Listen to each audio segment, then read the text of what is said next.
warahmatullahi wabarakatuh. Bismillahirrahmanirrahim. Alhamdulillahilladzi hadana li hadza wa ma kunna linahtadiya laula an hadana Allah. Asyhadu an la ilaha illallah wahdahu la syarika lah wa asyhadu anna Muhammadan abduhu wa rasuluh.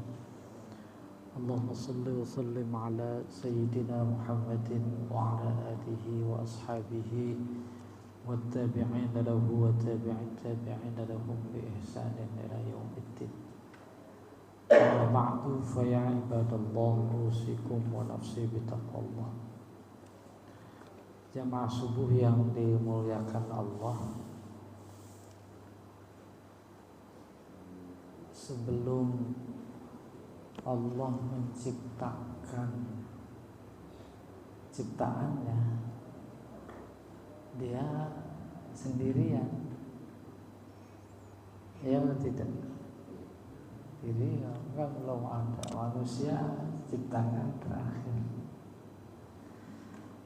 Pada saat yang sama, Dia ingin sekali dikenal. Sudah diciptakan, maka disuruh kenal gitu. Dia sendiri yang menjelaskan dalam hadis qudsinya. Apa kata Dia? Kuntu kanzan makhfiyan.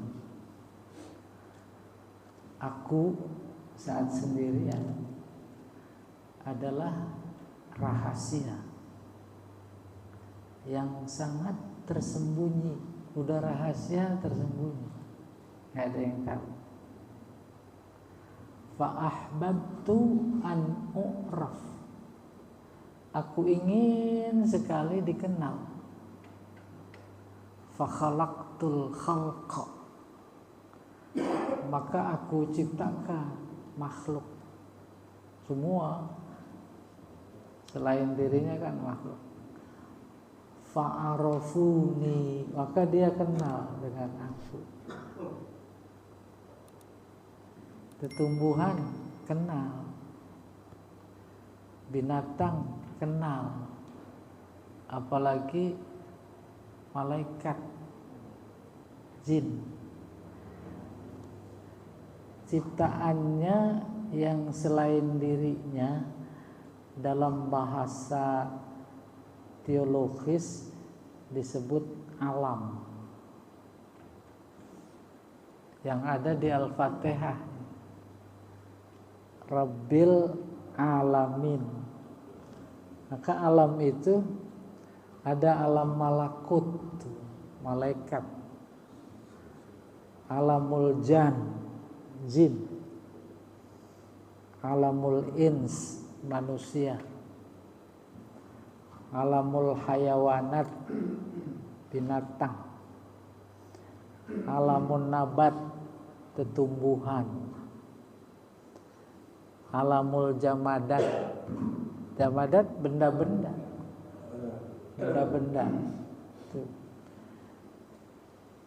Sesuai dengan firman-Nya dalam hal ini, kenal semua. Pelajaran penting buat ciptaannya yang satu, namanya manusia, udah diberi akal, menjadi lucu sekali gitu kurang lebih kalau nggak kenal. Batu kenal apa enggak? Udah kebayang batu kenal sama Allah? Kalau nggak kebayang nih, batu semua. Matahari kenal sama Allah. Gimana kenal? Kenal kepada sunnahnya, undang-undangnya. Tumbuhan, duren, pisang, semangka, kenal. Kenalnya apa? Taat. Taatnya apa? Tunduk. Tunduknya kepada apa? Kepada sunnahnya. Kata Allah kepada matahari, kamu setiap pagi terbit di timur. Terbit apa enggak? Itu dia kenal. Kata Allah kepada duren, kamu manis. Ada durennya enggak? Ada. Adanya lontong. Gitu kurang lebih. Ini semua yang ada di dalam diri kita kenal kepada Allah. Bahkan dalam Al-Quran bukan cuma kenal, tapi bertasbih. Ya, bertasbih. Bertasbihnya kayak apa? Kalau dalam Al-Quran kalian tidak tahu bagaimana mereka bertasbih. Dari semua itu substansinya yang ingin dikenalkan kepada kita sebagai ciptaan yang diberi akal, yaitu menunjukkan aku kuasa, aku hebat, aku maha menghendaki, aku maha esa, gitu. Semua itu disebut ayat tanda. Tanda apa? Tanda kebesaran Allah, tanda kedikdayaan Allah, tanda adanya Allah, bahasa kita eksistensinya, tanda esanya Allah. Matahari setiap pagi terbit di timur itu menunjukkan keesaannya. Coba kalau dua, yang satu bilang sekali-sekali dong terbitnya di barat, masa di timur melulu? Itu yang punya istri dua begitu ya? Wih, enggak ya, mudah-mudahan di sini enggak ada.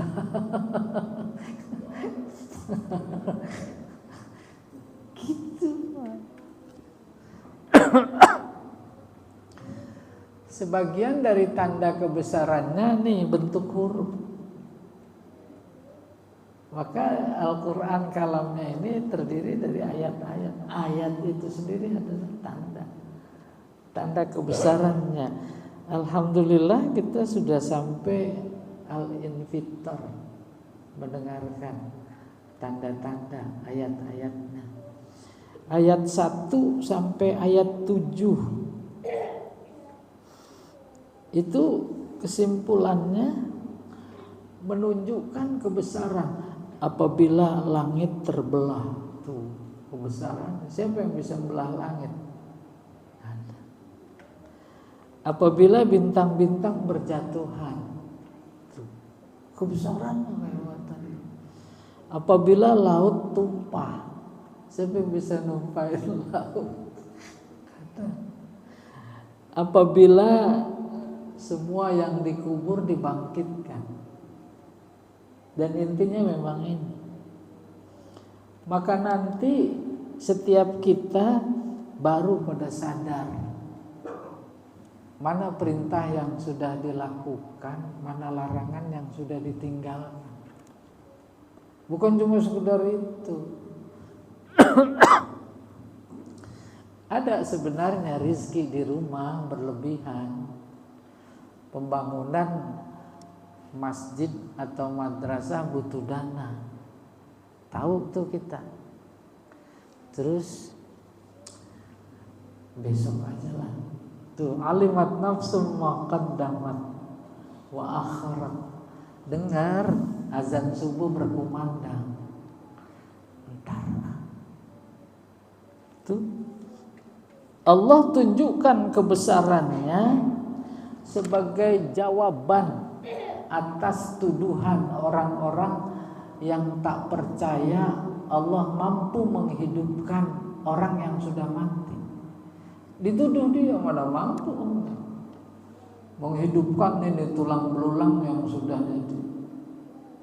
Maka dalam kebesaran-kebesaran yang dia tunjukkan pada 7 ayat ini, dia berkata menghidupkan yang sudah mati di kuburan itu kecil gitu. Ini lebih dari itu. Kalau mampu mengangkat beban 100 kilo, maka ngangkat gelas kecil gitu kan. Harus yakin kita. Dan Akhirnya dalam konteks amalan, aktivitas ibadah keseharian itu harus diingat. Ibadah yang tadi kita lakukan subuh dalam rangka kebangkitan, sebab nanti dibalas. Kita bekerja dalam konteks keduniaan, emang mengharap balasan. Sejatinya juga begitu, ibadah itu kerjanya sama Allah sesuai perintahnya. Sehingga ada di mana ada kata iman di dalam Al-Qur'an selalu digandeng dengan kata amal. Alladzina amanu, nggak ada apa-apanya orang beriman, wa amilu, kecuali yang beramal. Imam Khalil berkata, an-nasu kulluhum halka, manusia nanti semuanya binasa, illal mu'minun, kecuali yang beriman enggak binasa. Wal mu'minun kulluhum halka, orang beriman juga binasa, illal amilun, kecuali yang mengamalkan imannya. Wal amiluna halka illal alimun, yang mengamalkan juga imannya binasa, kecuali yang berilmu. Itu kan dorongan ilmu. Kenapa ruku, kenapa sujud, ada apa di balik ruku, di balik sujud. Wal alimuna halka illal mukhlisun, yang berilmu mengamalkan juga semuanya habis binasa, artinya nggak ada apa-apanya semua yang diamalkan. Illal mukhlisun, kecuali yang ikhlas. Lalu kata Imam Khalil terakhir, wal mukhlisuna fi khatarin azim, yang ikhlas itu ada dalam bahaya besar. Maksudnya apa? Dikit. Ada kebayang 1000 paling 1 yang ikhlas. Kata seorang sufi, jamaah haji itu mardud semua, nggak ada yang ikhlas. Tapi kemudian menjadi mabrur karena ada 1 yang ikhlas. 1 yang ikhlas ini mendoakan semuanya supaya mabrur.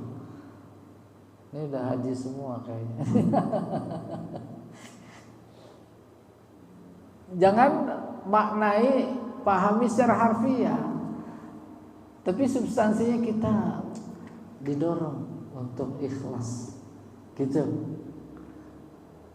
Oke, kembali ke sini. Allah dituduh tidak mampu menghidupkan orang yang sudah mati. Masuk kita nih ayat yang ke-9. A'udzubillahi minasyaitonir rajim. Kalla bal tukazzibuna biddin. Kalla, tidak sekali-kali seperti yang kau yakini, tidak sekali-kali seperti yang engkau tuduhkan. Aku kau tuduh tak mampu membangkitkan yang sudah mati, maka atas dasar itu engkau seenaknya maksiat. Tahu gak dibalas ini? Engkau seenaknya bohong, gitu. Engkau seenaknya durhaka, engkau seenaknya syirik. Semua kemaksiatan, pelanggaran, kekhianatan, ketidakadilan tuh, dia berdalih, dan Allah menilai karena mereka meyakini mati selesai, nggak ada balasan. Dijawab oleh Allah, kala bal tukazzibuna biddin. Justru kemaksiatan, kedurhakaan, pelanggaran, kemungkaran, ya kalau disebutin ada korupsi itu dan lain-lain. Bukan karena kalian menuduh aku tidak mampu membangkitkan, bukan. Tapi justru kalian mendustakan hari pembalasan. Kalla bal tukadzibuna biddin. Fenomena yang ada sebenarnya bukan sekedar tak meyakini nanti mati, setelah mati dibangkitkan, setelah dibangkitkan ada balasan. Bukan. Fenomenanya mereka tahu ada pembalasan, ada hukuman dari setiap pelanggaran, tahu. Bahkan taunya sejelas matahari. Buktinya apa? Bukan cuma sekedar balasan hukuman itu di akhirat yang dia tahu, di dunia dia tahu. Makanya dia protek perbuatannya semuanya agar aman dari hukuman. Iya atau tidak? Tuh, protek. Semua lini, badan, lembaga dia bahasanya dia ketekin. Ada yang berani. Itu kan menunjukkan bahwa dia tahu ada balasan. Karena dia tahu, tapi dia mampu memprotek dirinya. Jadi akibatnya apa perbuatan? Dia langgar seenaknya. Enak banget itu. Beres. Ya, hukuman dipotong apa enggak? Potong. Besok dipotong lagi. Potong lagi. Dibayar, dibeli. Akhirnya apa maknanya? Kacamata teologis bertuhan kepada uang. Uang notabene adalah materi. Itu dia puncak pikiran materialistik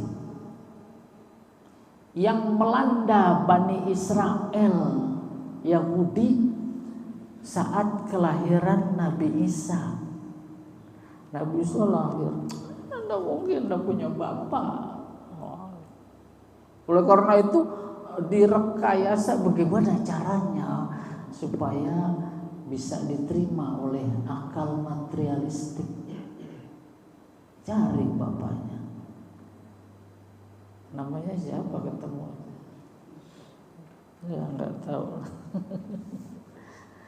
Ada yang bilang namanya Yusuf. Ada? Cari.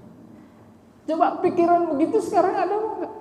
Apalagi pakai teknologi. Ada nih Pak Yurman suka ngechat. Gitu. Sekarang ada itu rekayasa.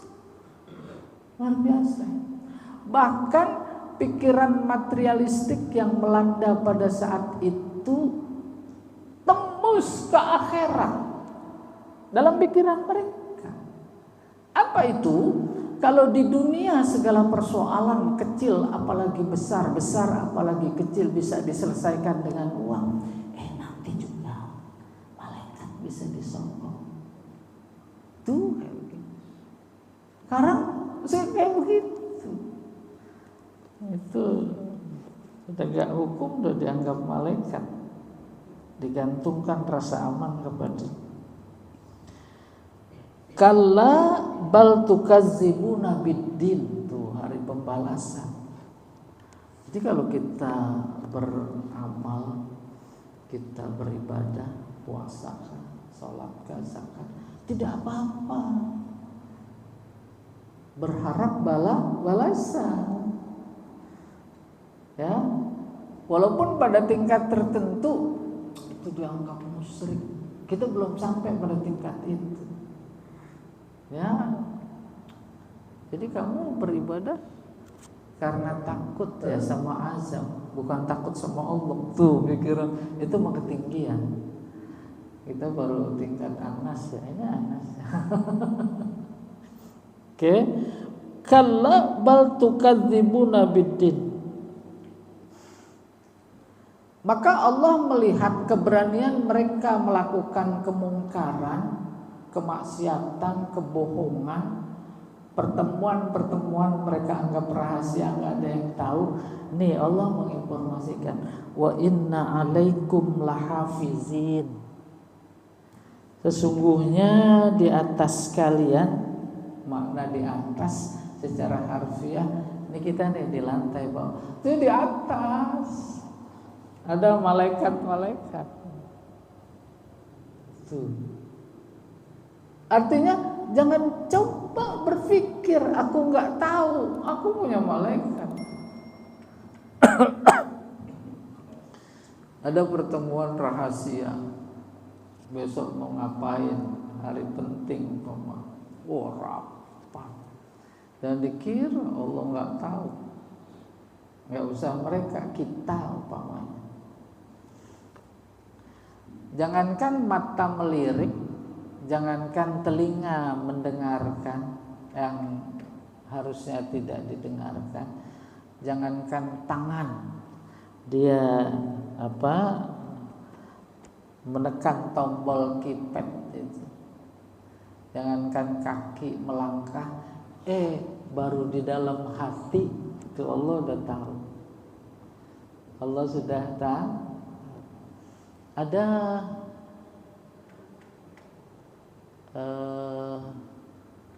sengketa, berantem mukmin sama ini ahlul kitab Yahudi gitu, berantem. Si mukmin ngadu sama Nabi, berharap Nabi memutuskan perkaranya, berat ke sini. Mukmin ditegur sama Allah. Engkau jangan berbuat tidak adil karena perbedaan agama. Si Yahudi bikin masalah, rapat sama kelompoknya malam-malam. Turun ayatnya itu. Aku mendengar apa yang kalian rapatkan. Keputusan rapatnya, dia datang ke rumah sini, depan rumah ini. Oh iya, pembunuhan, terkait pembunuhan. Oke, datang ke sini. Terus ditaruh sekarung gandum. Sekarung gandum, karung bayang gitu. Kalau kita karung abu gosok atau beras lah ya. Tapi dibocorin. Maka ketika dibawa dari sini karung gandum itu kan tercecer itu, jatuh di sini. Akhirnya diketahui, kurang lebih cerita globalnya begitu. Dalam konteks wa inna alaikum lahafizin, tahu apa yang dimaksud oleh orang yang rapat di dalam ruang terbatas itu, dengan kemudian tindakan yang dia lakukan hasil tahu. Apalagi kalau umpamanya hasil perhitungan 70, ditambahin 0, Allah tahu apa enggak? Di 700 giliran dia. Kalau buat lawannya 70, 7-nya hilang. Iya betul tidak?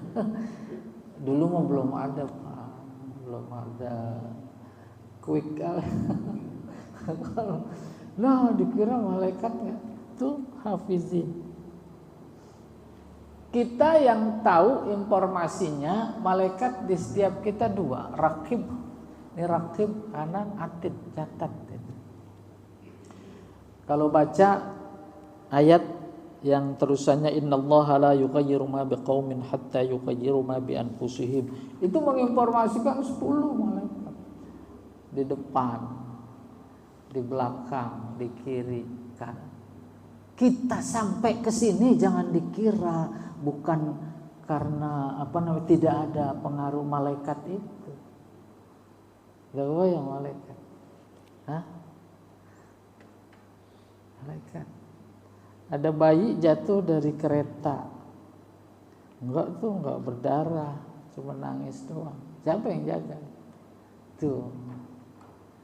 Ya, nanti sering-sering ketemu malaikat. Asal jangan malaikat Israel. Dijelasin tuh bahwa setiap kita ada malaikat ingin menginformasikan kebesarannya, tak ada yang tidak diketahui. Ngapain? Kiraman katibin, kiraman karim. Karim biasanya kita menerjemahkan mulia. Karim itu artinya penuh amanah. Orang kalau amanah dipercaya, orang dipercaya itu mulia. Karim kandungan maknanya dermawan. Orang dermawan maka mulia apa tidak? Malaikat hamba Allah dia amanah. Tidak ada satu kata pun dalam konteks wahyu malaikat Jibril yang dia nggak sampaikan. Bukti ekstrimnya kata Allah kepada malaikat Jibril, bilang kepada Nabi Muhammad, bilangnya saja disampaikan. Muhammad bilang, tuh kan tuh. Contoh amanah. Kalau bahasa Al-Qur'annya qul disampaikan kulnya. Menunjukkan ini otentisitas sebagai kalam Allah udah nggak bisa dibantah. Belakangan ada yang berani, ini kalam Muhammad katanya. Kan seenaknya. Kiraman katibin tulis. Apalagi sifatnya itu ya'lamun ma taf'alun. Ya'lamun selalu tahu apa yang selalu kalian kerjakan. Bangun tidur ngapain? Cuma kencing doang apa terus tahajud? Tahu apa enggak malaikat? Itu yang jawab malaikat. Nah, pada jawaban tahu diri kita itu malaikat buat diri kita. Maka telinga ini malaikat, dan malaikat yang paling luar biasa dalam diri kita adalah hati kita. Kayak begitu mereka merasionalkan malaikat. Ya, nggak apa-apa. Kaki kita ini malaikat. Dia yang mengantarkan kita sampai ke masjid, ya betul tidak? Maka kemudian yang tidak punya kaki sampai ke tanah suci, dia pakai kursi roda umpamanya, itu dia malaikat. Dia bawa pembantu yang membopong, itu dia malaikat. Semua yang membantu. Begitu kalau dikonkretkan. Oke, kita teruskan. Baru Allah seolah udah habis pikir mengajak mereka termasuk kita untuk membesarkannya, untuk memvisualisasikan kebesaran-kebesaran dalam ciptaannya, termasuk dalam diri kita. Udah kehabisan jalan, baru dia tunjukkan. Kalau nggak ikut juga, ya aku sampaikan informasi apa akibatnya. Kalau yang ikut aku baik, ya nanti masuk surga. Kalau yang enggak, ya paksa masuk neraka. Persis kita juga begitu terhadap anak kita. Ya, apa kata Allah? Innal abrara lafi na'im. Abror sama dengan mabrur juga. Baik, kalau dalam konteks haji saja mabrur.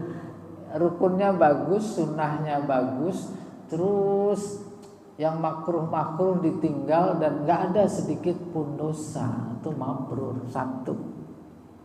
Dan mabrur itu bukan saat di tanah suci, saat pulang.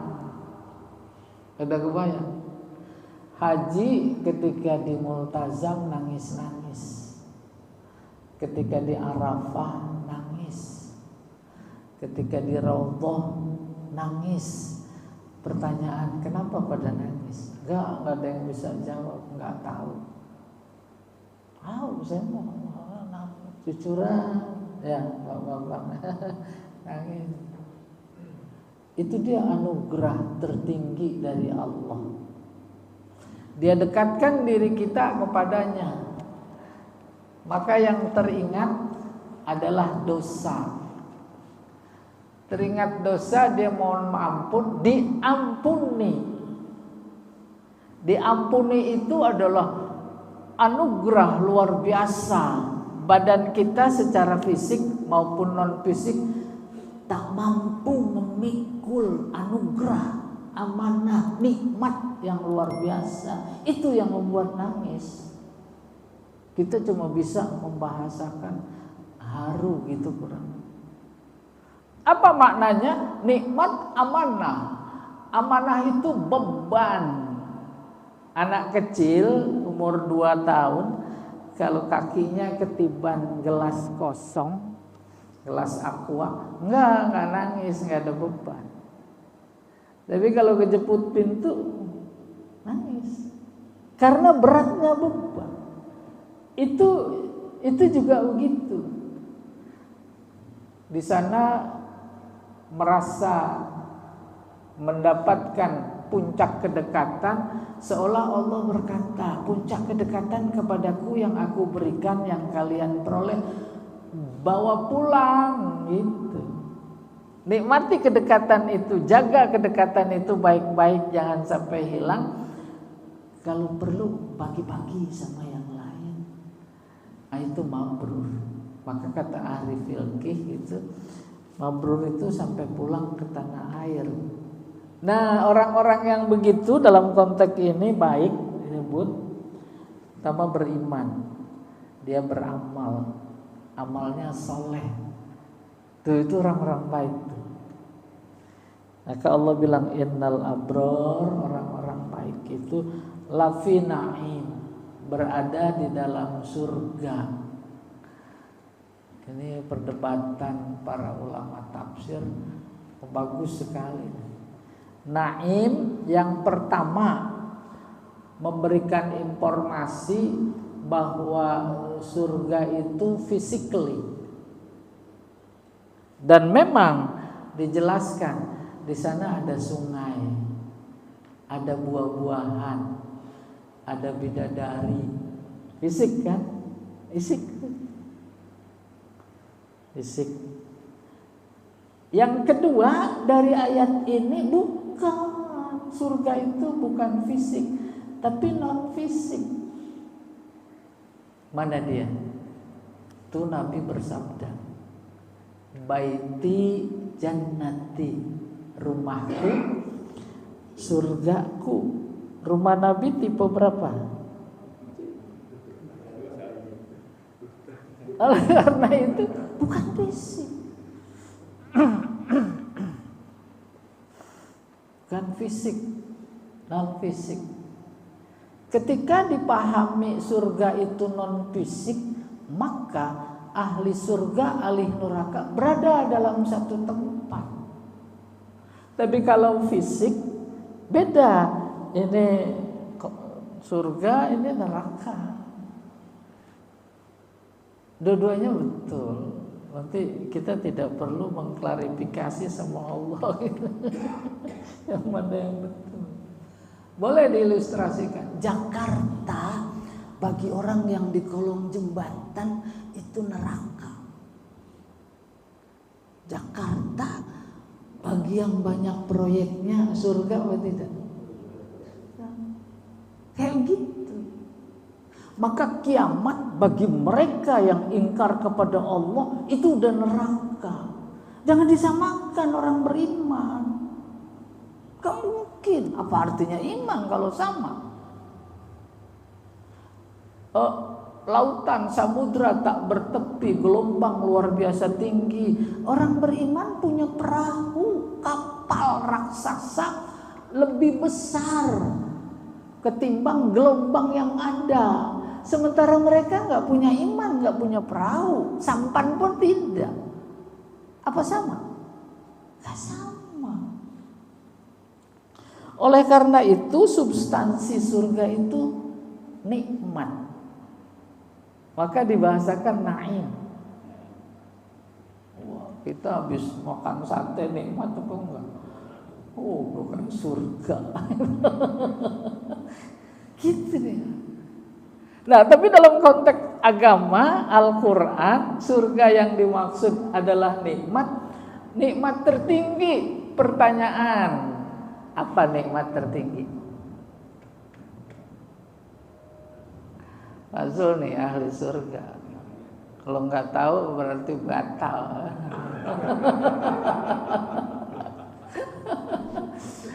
Nikmat tertinggi yang kemudian dipakai oleh Allah dalam Al-Quran itu tenang. Tenang. Maka Nabi bersabda, pulang ke rumah walaupun rumahnya terbatas, tenang. Lalu dia bersabda, baiti jannati, rumahku surgaku. Apa arti rumah besar serba ada, kolam renang, ada satpam, wah istri cantik, makanan tersedia, pulang. Lalu dia berkata, rumah kayak neraka, ya, karena selingkuhannya ketahuan. Tuh kan, jadi bukan fisik. Mereka yang terbatas cari nafkah terus pulang, tenang padahal. Oleh karena itu substansi surga nikmat, substansi nikmat adalah tenang. Bahasanya kita sering paham itu, tahu, sakinah. Itu dia sakinah. Makanya Allah ketika nyuruh Adam dan Hawa masuk ke dalam surga, apa yang dipakai? Uskun anta wa zaujukal jannah. Itu pakai kata uskun. Masuk tenang. Jadi substansi surga tenang. Kalau sepakat pikiran pada tataran bahwa substansi surga adalah tenang, pertanyaannya, ngapain nunggu surga yang di akhirat? Setuju? Raih ketenangan dalam hidup ini, lahir dan batin. Itu udah surga. Maka surga model itu yang diperoleh di dunia itu menjamin nanti masuk surga. Tenang. Oh, orang-orang yang dekat dengan Allah itu luar biasa. Makanya nggak ketinggalan tasbih gitu kurang lebih. Ya, jenggot dipiara, itu orang tenang.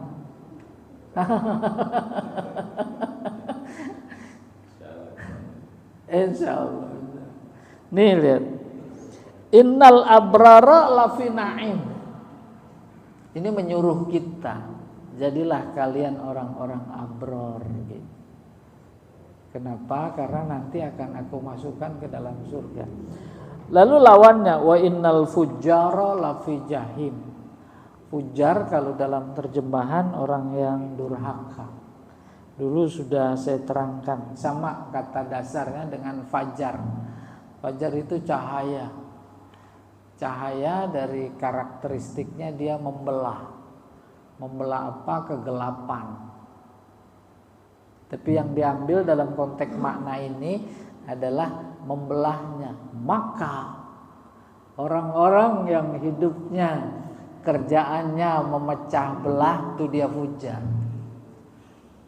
Apalagi udah mau dekat pemilu, ya kan? Akhirnya memecah belah, menyebarkan berita hoax, itu bukan perbuatan, udah jadi profesi, ya kan? Dihitung per karakter, Pak. Dia menyebut, iya katanya, kata, ya Satria jangan nganggur, per karakter. Dibagi tugas, kamu ini ya, kamu carilah gara-gara supaya bisa bilang teroris, kamu radikal, kamu bagiannya macam-macam lagi sesuai, ya. Luar biasa. Mereka pundi-pundinya masuk lewat situ. Itu namanya fujar. Kenapa? Lafi jahim. Sama, jahim neraka.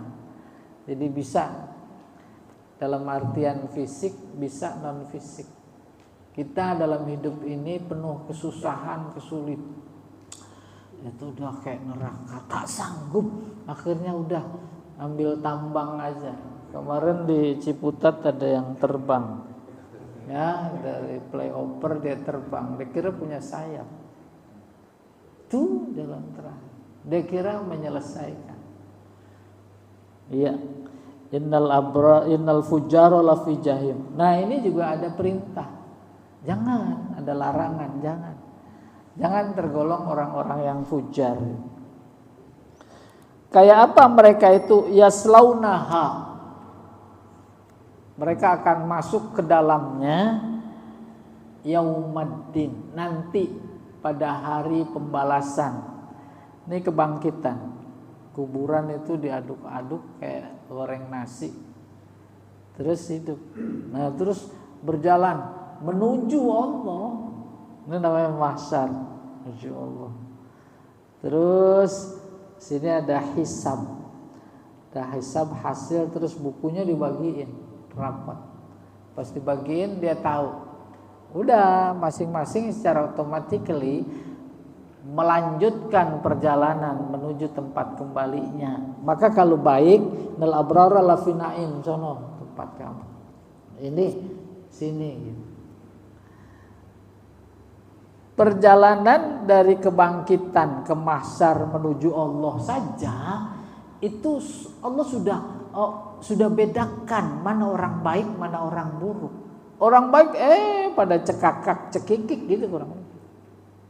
Kalau yang ini penuh muram.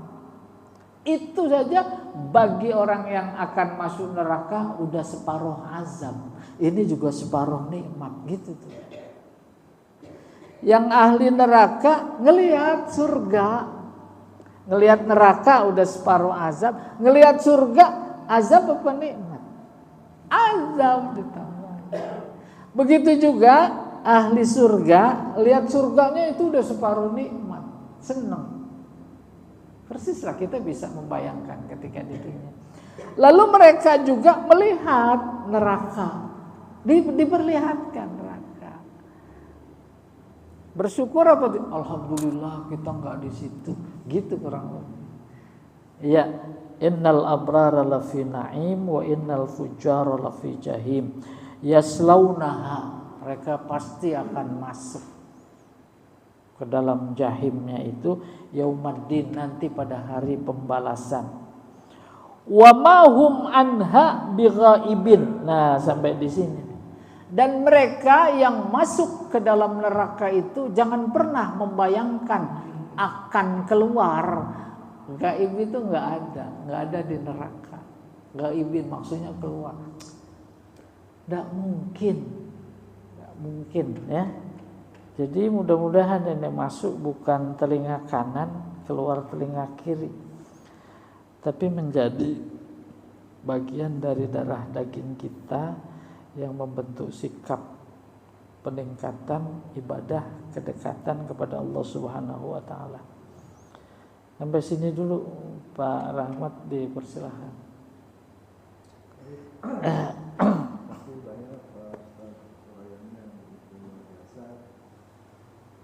Berjamaah semua barangkali ada yang ingin bertanya. Ya, Pak Zul.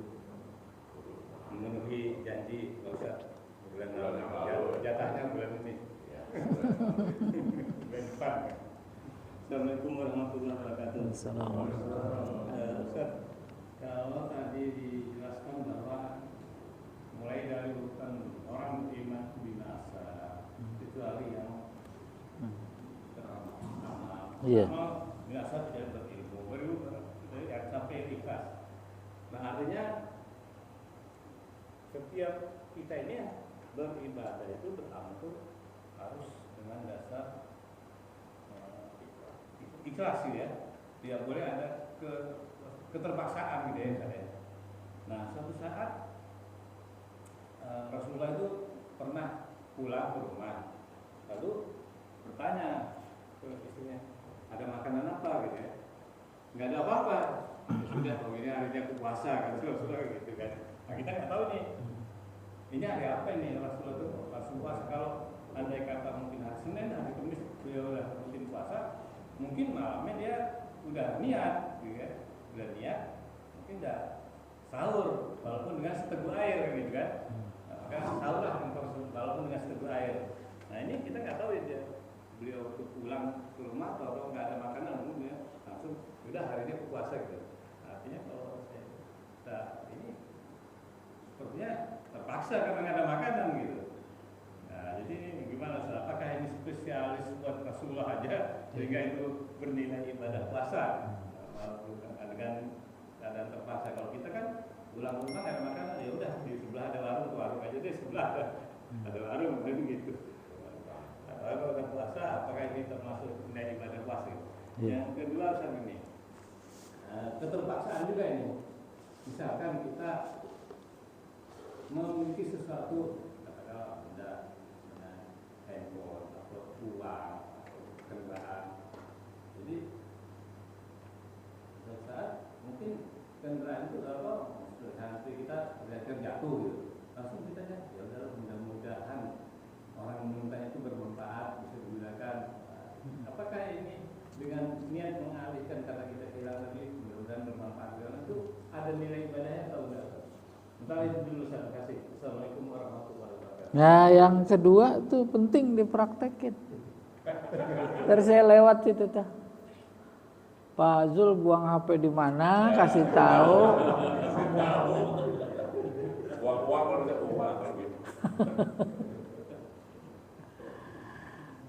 Yang pertama, memberikan informasi dalam konteks niat puasa. Itu jangan salah. Kalau salah, saya melihat Pak Zul ini pesantrennya di Az-Zaitun.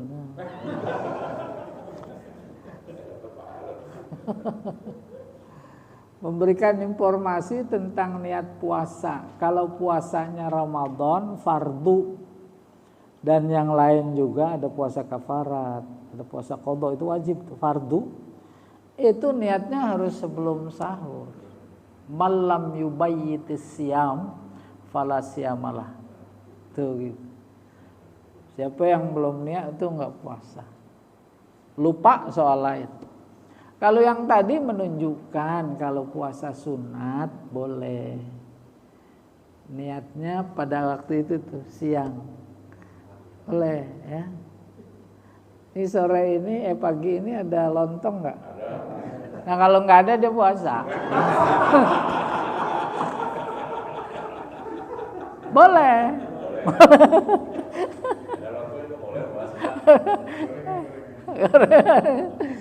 Jadi demikian. Nah, kemudian niat ini nggak ada yang tahu kecuali Allah.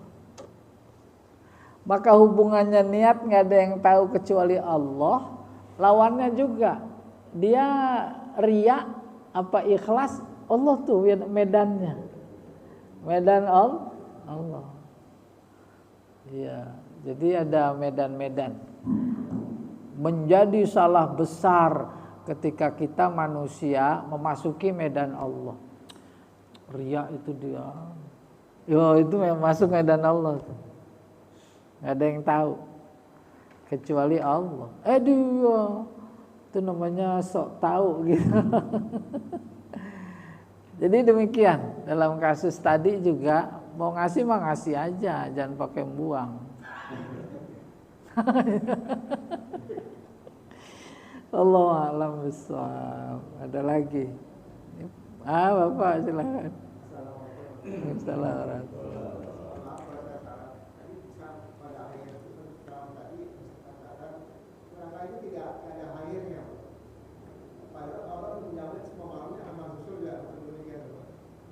Ulangi Pak, saya belum menangkap. Neraka itu? Oh iya. Iya.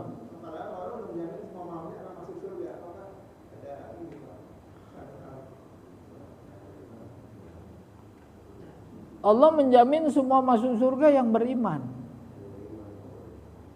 Kalau yang enggak beriman, akhirnya nanti pada diskusi dia kalau nyampur itu, "Lah, kamu enggak beriman ya, aku tahu kamu bisa ke sini. Aku tahu kamu kafir. Benderanya palu arit gitu, masuk." Iya, jadi yang beriman nanti ada yang masuk neraka dulu dicuci gitu. Ibarat emas itu kotor, kan disemprot. Udah bersih, udah masuk. Gitu. Iya, Allah a'lam bishawab. Pak Chandra. Assalamualaikum warahmatullahi Waalaikumsalam warahmatullahi wabarakatuh. Ya, itu aja Pak, bukan pertanyaan sebetulnya. Ini tentang pelanggaran Pak. Kalau Quran itu sudah memang aturan yang memang banyak aturan sana yang tidak bisa dilanggar dan tidak bisa dirubah gitu Pak. Tapi kalau di dunia ini membuat aturan, kalau kita langgar memang hukum. Tapi bagaimana cara supaya tidak dihukum? Maka undang-undangnya itu yang kira-kira dirubah Pak. Iya. Itu hanya cerita aja Pak. Enggak, jawaban buat Pak Chandra ada. Sholat itu nggak boleh dilanggar. Sholat mau di musola.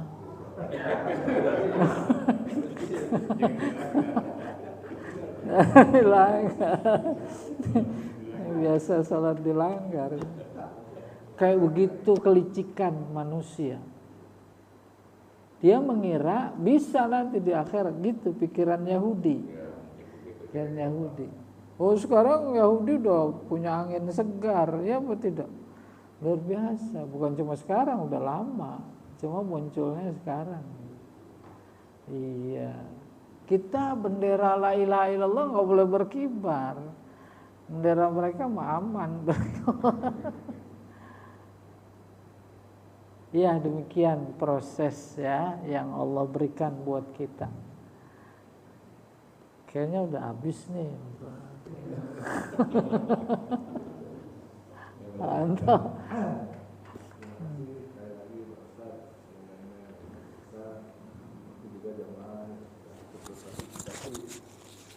Mudah-mudahan di hari ini kita mendapatkan pengetahuan akhirat. Tertutup dengan doa Tahiyatul Masjid.